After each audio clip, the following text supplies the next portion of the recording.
Formulas are a powerful way to calculate information. In Sigma, a formula is an expression that defines a column.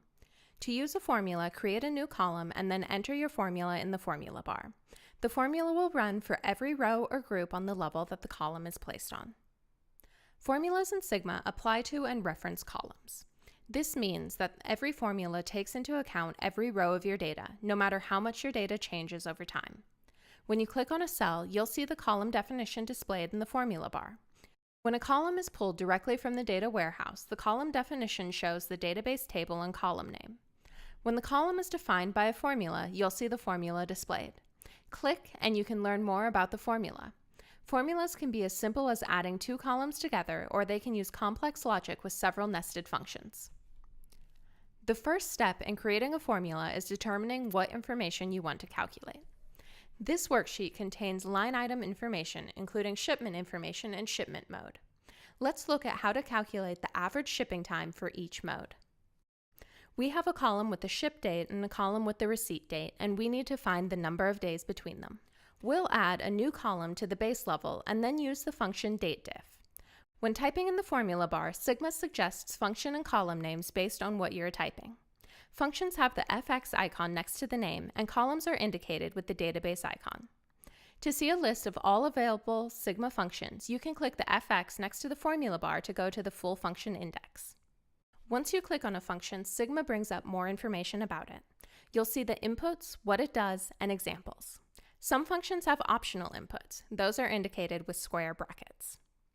The input that you are currently entering into the function is highlighted in dark gray. We're starting with unit. We're looking for the number of days between our two dates, so I'll start by entering day. Once I enter the comma between parameters, the gray highlight moves to start. Our start dates are in the column ship date. When I start typing that in, Sigma provides suggestions. I can click on the correct column or use arrow keys to navigate. Next, I enter the receipt date as our end date. Once I have all of the required parameters in the function, the formula bar goes from an orange outline to a blue outline. Hit enter to execute the formula. The blue line along the top of the screen shows that the query is being sent to the data warehouse, calculating our new values. Now, we have the number of days it took to ship each item. We want to see the average ship time for each ship mode. To do that, we need to create a new level that groups our data according to ship mode.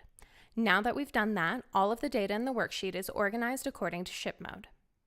I'll click the chevron to collapse the base columns to get a better view of the shipping modes I'm analyzing. Now that I have my groups, I can aggregate the data. Aggregate functions summarize the data in a group. We'll use the function average. I'll add the new column on this level and then type in my formula. We now have the average shipping time for all shipping modes. Let's say I want to see how shipping times have changed over the years.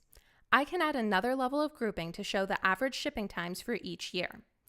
First, I'll duplicate the ship date column, then I'll apply truncate date so it's just the year. Next, I'll create a new group with year as the grouping keys.